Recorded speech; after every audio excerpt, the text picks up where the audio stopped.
자, 2주 동안 이분과 함께 정치 이슈 다뤄보겠습니다.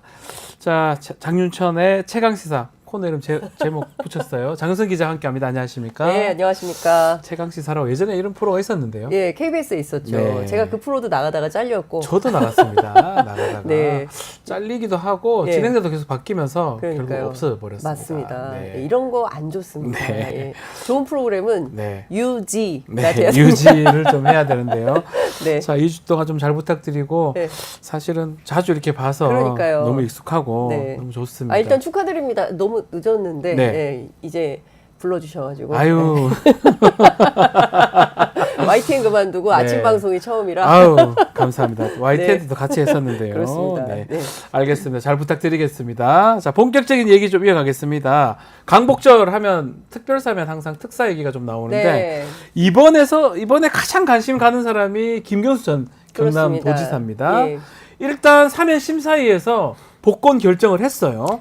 어떤 의미인지 또 어떻게 되는지 앞으로. 사실 그 수많은 복선이 네. 깔려 있는 사면이다 이렇게 봐야 될 것 같습니다. 그러니까 김경수 지사의 사면 복권 문제는 꽤 오래 전부터, 그러니까 일단 사면만 해주고 복권은 해주지 않아서 여기에 담긴 의미가 무엇이냐에 네. 대한 논란이 사면 당시부터 있었고요. 이번에 8.15 때 사실상 복권 가능성이 높다는 얘기는 지난 4월 총선 무렵부터 정치권 안에서 나왔던 얘기입니다. 그러니까요. 예, 그러니까 사실 이제 민주당의 차기 대선 주자가 이재명 대표로 사실상 이제 딱 하나밖에 없다. 근데 그밖에 다른 대안이 없지 않냐라는 대안 부재론 속에서 새롭게 부상할 수 있는 중요한 정치 인사가 될 수밖에 없는 것이고요. 종국에는 이제 12월에 다시 독일에서 영구 귀국한다는 것이고, 네. 귀국 이후에 본격적인 정치 행보가 시작된다면 당장 다음에 있을 뭐 재보선이랄까, 뭐 지방선거랄까 등등해서 이제 대선까지도 출마의 길이 열리기 때문에 사실상 야권의 새로운 또 판이 열릴 수 있는 그런 기회가 될 수 있겠다. 특히 이제 그 윤석열 정부 들어선 이후에 예. 그 국민통합위원장으로 있는 김한길 위원장 있지 않습니까? 끊임없이 대통령 창당설이 제기가 됐었어요. 네. 그러니까 그런 측면에서도 또 보는 흐름이 있는데 제가 민주당 주변을 다각적으로 취재를 해봐도 김경수 지사는 그런 분이 아니다. 예, 그런 얘기가 나오고 있습니다. 그러니까 민주진보 진영의 단일 대우를 흐트러뜨리거나 근데 야권 분열적 시도를 하는 데서 어떤 정치적 역할을 하거나 이럴 가능성은 제로다. 이런 얘기를 합니다. 자, 일단은 뭐 법무부 사면심사위원회에서 올린다면 법무부의 어떤 과정을 거쳐서 확정될 가능성이 매우 높은데 복권입니다. 네. 지난번에 사면됐고 복권은 이제 정치 활동이 가능한 뭐 그렇습니다. 그런 거 아니겠습니까? 예.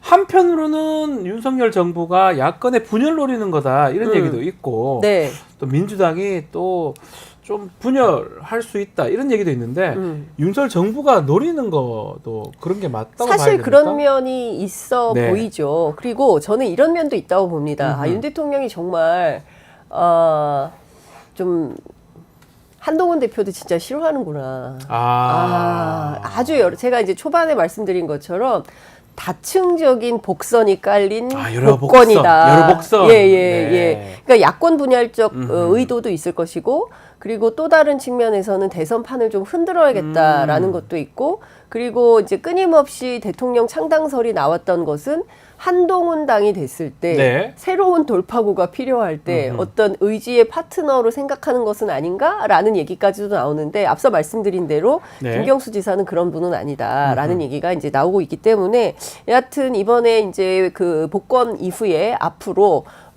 민주진보 진영 특히 이제 그 민주당 내부에서 정치권이 어떻게 개편될지 이거는 좀 지켜봐야 될 것 같다라는 네. 생각이 좀 듭니다. 당내 분위기 어떻습니까? 이른바 뭐 김경수 전 지사 네. 아마 친문의 적자, 그렇습니다. 노무현 대통령의 적자 아니었습니까? 예, 그렇습니다. 친문이 앞으로 본격적 목소리를 낸다 이런 어떤 분위기도 있을까요? 그건 좀 친문이 또 누군지도 모르겠어요, 저는 솔직히 말해서. 예.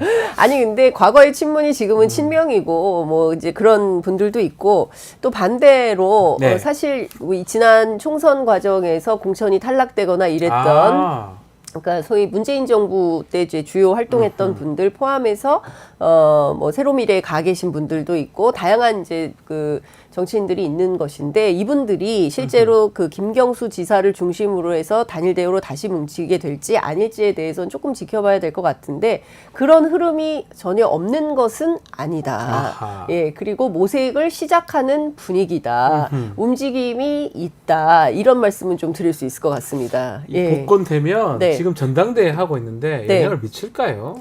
당대표 선거라든지 이번 최고위원 선거? 당대표 선거에는 큰 영향은 없을 걸로 보입니다. 문제는 가을, 그러니까 네. 9월에서 10월 사이에 이재명 대표 그 1심 선고 기일이 있는 게 있지 않습니까? 그렇죠. 선거법 위반 사건 관련해서. 그래서 그 결과에 따라서 후폭풍이 있을 예정인데 그때 판이 흔들릴 가능성이 매우 높다. 이런 진단과 전망이 나오고 있는 것은 사실입니다. 알겠습니다. 네. 자, 복권 될지 한번 지켜보기로 하고요. 자, 다음은 대통령이 거부권 행사했던 최상병 특검법. 이 두 차례나 폐기가 됐는데 네. 민주당이 어제 세 번째 발의했습니다. 2주 만에 재발의한 겁니다. 예. 흔치 않은 상황 같아요. 없었죠. 아, 처음이죠. 지금까지 이런 일은 없었죠. 그러니까 단일 법안에 대해서 네. 세 번이나 야당에서 그리고 이번 더 몇 번이 더 될지 예측하기가 그렇죠. 어렵고요. 제가 취재해 보면 민주당 주변에서 어떤 얘기가 나오냐면 법 하나 만들어서 거부권 행사하고 돌아오는데 한 2개월 내지 2개월 반 정도 걸린다는 거예요. 그러면 지금 8월이니까 앞으로도 한 2번 정도 더 할 수 있게 된다. 이제 이런 얘기들이 나오는 겁니다. 그렇군요. 예, 대통령의 거부권이 상수가 되는 나라, 이 굉장히 비정상적이고 비정치적인 상황이라고 볼 수밖에 없는 겁니다. 더 이상 대통령이 거부권을 행사할 수 없도록, 그러니까 거부권을 거부하는 정국을 만들어야 된다라는 것이 지난 4월 총선 때 민의 아니었습니까? 네. 이제 그런 측면에서 보자면 대통령의 거부권을 상수로 놓고 이건 어쩔 수 없으니까 뭐 또 다른 변수를 만들어 보자라고 얘기하는 것은 저는 올바른 정치적 해법이나 태도는 아니라고 보고요. 더 이상 대통령이 정말 이렇게 걸핏하면 계속 거부권 행사하고 나 안 해, 나 몰라 뭐 이런 방식으로 해서 되겠습니까? 대단히 무책임한 태도로 보이고, 그러니까요. 예, 그리고 대통령이 거부권을 행사할수록 특검법은 더 강력해지고 더 세지고 조사 범위는 더 넓어집니다. 그 부분이거든요. 네. 내용을 보니까 앞서 두 번 법안보다 조금 더 강화됐고 다르다고 하는데 어떤 네. 부분이 강화되고 다른 겁니까? 핵심은 예. 김건희 여사와 김건희 여사 추가된 거? 김건희 아. 여사가 추가됐고 또 하나는 이종호 블랙펄 인베스트의 아하. 전 대표가 청문회 결과가 반영된 거군요. 그렇습니다. 멋쟁 해병이라는 예. 단톡방을 통해서 우리가 새로운 사실을 알게 됐습니다. 뭐냐면 이종호 씨라는 사람이 느닷없이 갑툭튀해서 네.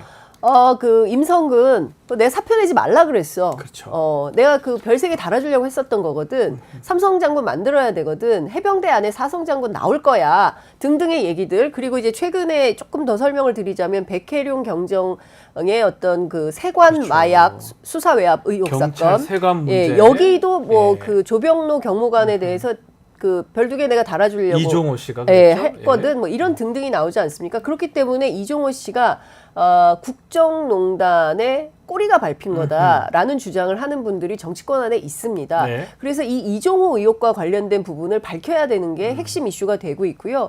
또 하나는 삼부 토건입니다. 삼부 내일 체크하고 그 멋쟁 해병 단톡방 마지막 한 줄이 네. 이게 굉장히 중요한 3부. 골프 키워드. 3부 아니고요. 예. 골프. 상범의원은 딴 얘기 하셨죠. 유산부 예. 씨가 됐습니다. 유산부 씨. 유산부, 예, 그날 청문회 이후로 댓글창에 네. 유산부 씨 예. 그만하세요. 막 계속 이런 게 올라왔는데 그날도 네. 그 임성근 사단장이 확인을 해줬어요. 골프의 3부는 없습니다. 없습니다. 예, 특히 예. 군 골프장 안에 3부는 없습니다. 예, 체력 단련장이기 때문에 1부와 2부로 해 뜰 때만 운동할 수 밤에 있습니다. 하지 않죠. 안 됩니다. 예. 이제 이런 얘기를 확인을 해줬습니다. 그러니까 중요한 것은 이 사람들이 왜 내일 3부를 체크하라고 했냐. 뭐 길게 설명하지 않더라도 그 이후에 삼부 토건이 갑자기 우크라이나 전쟁 재건 사업에 그 전면 등장을 하고 대통령이 느닷없이 폴란드에서 전격적으로 우크라이나를 들어가는 그렇죠. 그 시점까지 삼부 토건 주가가 5배나 뛰는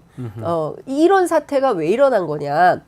이것도 짚어봐야 된다. 그리고 이제 삼부 토건과 관련해서는 김건희 여사와 이종호 씨 그리고 삼부 토건의 조남욱 회장과의 관계가 아주 오래된 인연들이 있고 네. 조남욱 회장이 사실상 김건희 여사와 윤석열 대통령을 맺어준 네. 우리가 그런 결혼시켰다. 그 얘기는 또 이종호 씨가 했다는 했죠. 거고요. 그러니까 네. 이런 여러 가지 맥락을 볼 때는 이게 상당히 오랫동안 무슨 일이 있었던 것은 아닌가라는 의혹을 가질 수 있기 때문에 관련된 내용도 짚어봐야 된다. 그래서 특검법이 더 세지고 조사 범위가 더 넓어지고 핵심은 김건희 여사, 이종호 씨 이 두 사람 의혹을 밝히는 것이다. 예, 이렇게 볼 수 있을 것 같습니다. 그럼에도 이 특검법이 또다시 공전이 되고 제2요구권 행사가 될 가능성이 높은 상황인데 특히 이제 가장 문제되는 게 특검 추천권입니다. 네. 지금 이 법에서는 아마 야당, 민주당하고 비교섭 단체 아마 한 명씩 이렇게 네. 추천하는 걸로 만든 걸로 알고 있는데 결국 이렇게 되면 바꿔야 되는 거 아닙니까? 특히 한동훈 대표가 뭐 공약한 거잖아요. 그렇죠. 대법원장이라든지 예. 아니면 천하라 원내대표 말대로 대한변협. 대한변협에서 하든지 예. 그런 식으로 변경해서 올려야지 뭔가 통과할 가능성이 있는 거 아닌가요? 그러니까 소위 얘기하는 제3자 추천안에 대하여 여러 가지 정치권 안에 갑론을박이 있는데요. 그렇죠. 일단 한동훈 대표 같은 경우는 이거 할 거다 나. 그러다 이거 한다고 하고 당대표 된 사람입니다. 여러분 그렇죠. 의심하지 마세요. 할 겁니다. 그러니까 한동훈 대표는 대법원장 등이라고 했어요. 그러니까 대법원장이라고 명토 박아서 이야기한 것은 아니고 네. 대법원장 등의 제3자 특검 추천안에 대해서 수정안을 내놓고 사실은 협상을 해야 되는 거죠. 그런데 아직까지 수정안은 내놓지 않고 있습니다. 그러니까 이쯤 되면 한동훈 대표가 당내의 현역들을 설득을 해서 그 수정안을 내놓고 협상을 좀 시작을 해야 되는데 네. 원내를 설득하기가 쉽지 않은 모양입니다. 그리고 그런 추경호 상황이죠. 원내대표가 당론으로 결정했어요. 최혜병 특검법 당론으로 우리는 받지 않는다라는 입장을 밝혔기 때문에 한동훈 대표 입장에서는 원내를 설득해야 되는 어려움이 좀 있는 게 사실이고 네. 그리고 민주당 안에서는 사실 그 특검을 위한 특검은 곤란하다. 그러니까 무슨 얘기냐면 성과 있는 특검이 돼야지 네. 그냥 특검했는데 수사 결과가 미진하다거나 사실상 봐주기 특검으로 흘러간다고 하면 지지자들로부터 이런 특검 왜 한 거냐 이른바 특검 무용론 이런 것들이 나올 수 있지 않겠습니까? 그렇죠. 그렇기 때문에 제3자 특히 이제 대법원장은 이제 조희대 대법원장은 윤석열 대통령이 임명했고 기소와 수사를 한 몸이 하겠다 이거는 맞지 않는다라는 비판이 네. 있기 때문에 결국에는 야권이 추천하는 제대로 된 특검을 할 수밖에 없는 거 아니냐라는 네. 주장을 하고 또 개혁신당 천하람 원내대표 같은 경우에는 본인들이 제3세력이기도 하고 그렇죠. 그리고 제3자인 대한변협에게 추천권을 줘서 어찌됐든 수정안을 내놓고 협상을 좀 시작하자라는 거고 지금 미국에 가 있는데 다음 주에 오거든요. 오죠. 할 것 와서 같아요. 예, 직접적으로 그 네. 개혁신당 안을 놓고 한번 세게 토론해보자 이렇게 얘기를 하는데 최근에 살짝 민생법안 중심으로 해서 여야 협의가 좀 시작되는 분위기여서 경우에 따라서 새로운 돌파구가 열리기를 희망을 하는데 여전히 친윤 그리고 여전히 국민의힘 원내가 상당히 강고하기 때문에 이 제3자 특검법의 길이 열릴 것인가에 대해서는 조금 더 구분 봐야 작업이 된다. 필요하지 않을까라는 생각이 좀 듭니다. 자, 국민의힘 얘기를 좀 하면요. 네. 허접하다 이렇게 표현했어요. 허접한 특검법. 아니 어떻게 뭐가 이런 허접? 말- 아니 이런 표현이 어떻게 맞나요? 이런 말을 합니까? 허접하다? 예, 그럼 자기들이 하면 안 허접입니까? 허접하다. 예, 이거는 네. 제가 보기에 장동혁 국민의힘 최고위원이 이런 발언을 했는데요. 이분이 대표적인 친한계 인사입니다. 그렇죠. 무슨 얘기냐면 한동훈 대표의 특검법 수정안 의지를 의심케 하는 발언이에요. 네. 예, 진짜 진정성이 있는 거냐, 진정성 있게 이 특검을 하겠다는 것이냐를 의심하게 만드는데 저는 이 발언이 굉장히 좀 납득하기 어려웠습니다. 민주당이 왜 이토록 이 특검법에 목매달고 있는지 도저히 이해하기 힘들다. 국민은 다 이해합니다. 네. 왜 이 특검법이 필요한지. 그냥 다른 세상에 사는 것 같아요. 어나더 70% 월드. 60% 이상이 네. 국민들이 이거 진실 규명 그렇습니다. 원한다고 하는데 예. 국민의힘에서는 딴 얘기만 계속 합니다. 그렇습니다. 그러니까 이게 이런 생각을 하는 것 같습니다. 네. 본인들도 아는 거예요. 이 특검이 통과돼서 네. 실제로 진실 규명이 시작되면 이 정권이 위태로워질 수 있다. 이런 불안감 때문에 오히려 자백하는 그렇습니다. 거예요. 사실상 아무 자백에 문제 없으면 사실은 해도 특검 받고 하는 게 그만이죠. 맞잖아요. 차라리 명징하게 특검 받아서 깨끗하게 뭐 우린 문제 없었다. 우리가 뭐 잘못했냐. 차라리 밝혀라라고 요구 그렇죠. 당당하면 밝히라고 요구를 해야 되겠죠. 그런데 뭔가 좀 어렵겠다. 이거 밝혀지면 정권이 위태로워지겠다라고 판단하니까 이거 못 받겠다. 이런 선언 아닌가 싶습니다. 네. 자, 뭐 좀 야당 발의한 내용을 좀 보고 인지도 하고 아니면 또 대안도 제시하고 또 말했던 제3자 추천, 뭐 특검 등등 얘기가 좀 나와야 되는데 그냥 무조건 반대만 하고 허접하다 이런 얘기만 하는 게 약간 납득하기 어려운데요. 사실상 네. 욕설에 해당하는 거거든요. 욕설이죠, 사실은. 이런 말 하면 안 됩니다. 네, 정치권에서. 욕설이죠. 예. 네. 아, 민주당 전원이 발의한 네. 의원 그 안인데 범야권이 법안인데 다 함께한 예, 거 아니겠습니까? 함께한 거고 예. 이미 비슷한 법안 2번 거부권 행사가 됐고 국민들이 그걸 다 알고 있는데 허접하다니요 이런 말을 어떻게 합니까? 자, 그렇다면 문제는 네. 본회의에 통과는 될 것 같고요. 대통령한테 가면 거부권 행사도 되고 또 하겠죠. 지난번에 내표 이탈표 나왔잖아요. 내표 냈습니다. 정도. 앞으로 어떻게 될 것 같습니까? 저는 그래서 계속 그 고민이 네. 8석의 정치력이다. 그러니까 지난 총선에서 200석이었다면 사실 뭐 거두절미하고 바로바로 통과시킬 끝났죠, 뭐 다. 이미 끝났겠죠. 그런데 지금 그 8석이 부족하기 때문에 계속 이 반복 상황을 앞서 말씀드린 대로 올해 안에만 하더라도 한 번, 2번 정도 더 네. 대통령이 거부권을 연말까지 할 수 있겠다면 이건 진짜 답이 없다라는 건데 사실 제일 심각하게 보는 점은 저는 이런 겁니다. 이게 계속되면 일종의 이제 무기력증 같은 게 생길 수가 있고요. 그렇죠. 정치에 대한 환멸이나 혐오 같은 게 생길 수 있어요. 뭐 되는 게 없는데 뭐 그거 뭐하러 해? 대통령은 맨날 거부권 행사하고 야당들은 맨날 이거 법안 만든다고 하고 뭐 그래서 되는 게 뭐야? 그렇죠. 예, 이런 무용론 같은 게 국민들이 그렇습니다. 봤을 때는. 이러면 네. 정치의 효능감이 떨어지는 거예요. 그럼 그때는 여론을 조직하고 시민들의 힘을 모으려고 해도 잘 모이지 않게 됩니다. 그래서 저는 야권과 민주당에 주문하고 싶은 게 있어요. 뭐죠? 뭐냐면 8석의 정치력을 발휘하시라. 아. 예, 그러니까 지난번에 4표의 이탈표가 있지 않았습니까? 네. 3+1인데요. 3표는 찬성을 하고 하나는 무효표.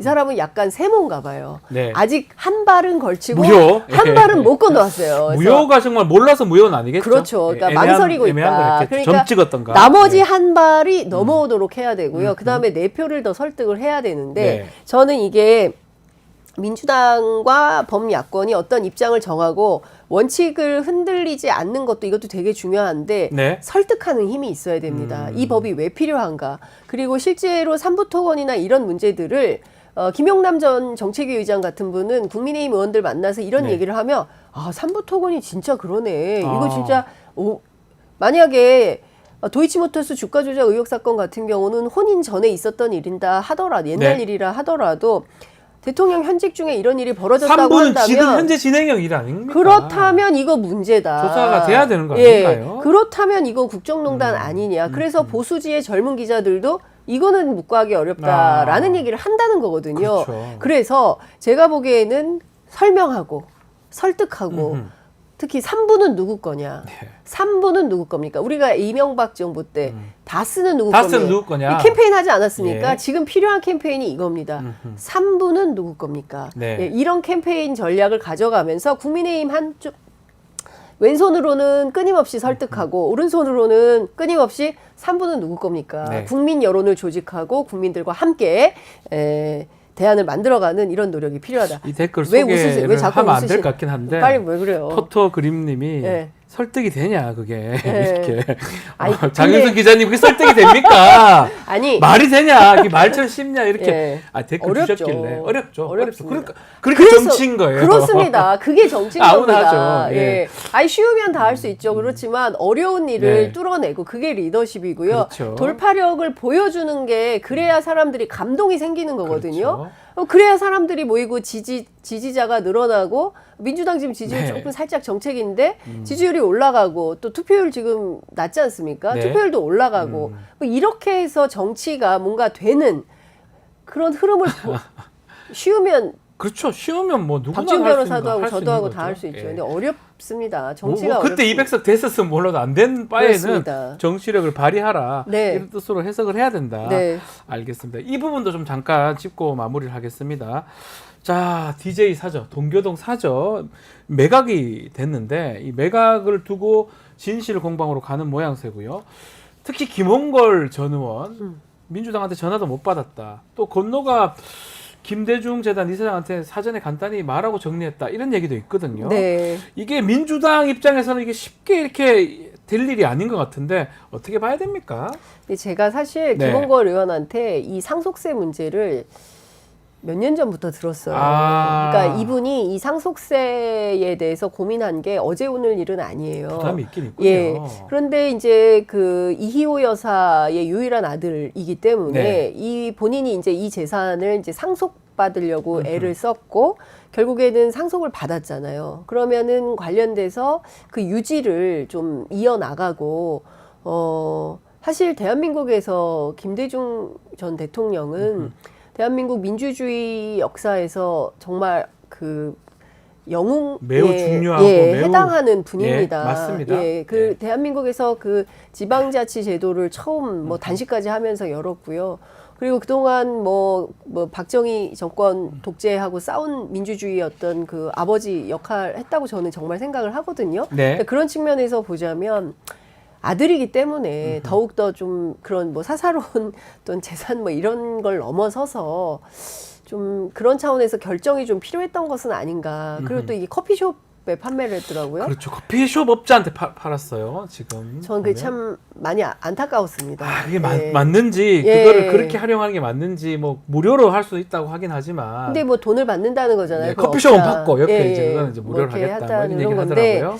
근데 저는 그게 맞는 거냐라는 네. 생각이 좀 들고 서울시도 문제가 있습니다. 사실 제가 알기로는 김홍걸 의원이 오세훈 서울시장에게 이거를 서울시가 좀 문화유산으로 사서 이제 문화재로 좀 관리를 했으면 좋겠다라는 제안을 했는데 오세훈 시장이 거절한 걸로 알고 있어요. 그런 부분이 있군요. 예, 그러면 예. 이건 무슨 얘기냐면 저는 오세훈 시장이야말로 차기 대권 후보 아니겠습니까? 그러면 정파를 떠나서 대한민국의 민주주의 역사를 이어가는 차원에서 저는 진보도 없고 보수도 없다고 생각합니다. 그렇죠. 예. 예, 대한민국 역사를 어떻게 후대에게 이걸 잘 교육하고 그리고 살아있는 그 교육 현장으로 만들 거냐. 이것은 정치 리더들에게 다 달려있는 일 아니겠습니까? 예. 근데 그런 측면에서 보면 저는 오세훈 시장이 대단히 정파적으로 판단을 했고 아니 이승만 기념관, 박정희 기념관 만드는 것처럼 김대중 대통령의 사절을 왜 지키고 보존하고 후대에게 보여줄 생각을 안 합니까? 충분히 해도 크게 아니 차라리 그렇게 하면 통합적인 오히려, 리더라고 예.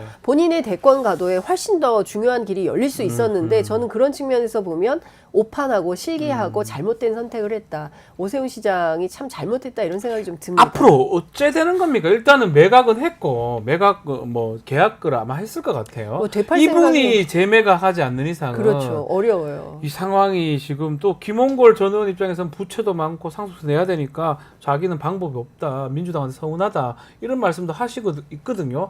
박지원 의원은 본인 29억인가 30억 내겠다를 하는데 그 돈으로 메꿔질 것 같지도 않고 어차피 팔아야 되는 거잖아요. 그 사람이. 근데 중요한 건 그 커피업자가 네. 자기는 다시 팔 생각이 없다. 그래, 재매각하지 않겠다는 예, 건데. 이런 입장이고 그리고 뭐 여러 이제 뒤늦게 뭐 사후약방문격으로 뒤늦게 뭐 무슨 국민 세금으로 네. 하자 민주당에서 사라 뭐 동교동계가 어떻게 해라 막 이런 얘기들이 나오고 있어요. 근데 저는 그것도 국민들 보시기에 참 좀 그런 것 같다. 안타깝습니다. 예, 예. 라는 생각이 좀 듭니다. 그러니까 이런 얘기가 나오기 전에 미리 뭐 김대중 재단이라든가 뭐 이런 쪽에서 함께 논의해서 방법을 마련했으면 어땠을까라는 생각이 좀 들고 그런 측면에서 대처가 상당히 좀 미진하고 미비하고 아쉬운 점이 많다 이런 말씀 드리겠습니다. 알겠습니다. 자, 오늘은 여기서 마무리를 좀 하겠습니다. 다음 주 금요일 또 뵙도록 네. 하겠습니다. 아니면 저 또 목요일 날 갑니다. 네. 편의점에 편의점에서, 또 가니까 네. 그때 다시 또 인사를 드리겠습니다. 박 변호사님 네, 네, 좋으십니다. 멋있으십니다. 감사합니다. 네. 장윤선의 시차 편의점이 저희보다 인기가 더 좋기 때문에 아유, 무슨 사실 말씀이에요. 굳이 얘기할 건 없는데 예, 편의점도 많이 봐주시고요. 네, 감사합니다. 자, 오늘 뉴스 인사이다 장윤선 기자와 함께한 최강 시사 여기서 마무리하겠습니다. 장윤선 기자님 감사합니다. 감사합니다.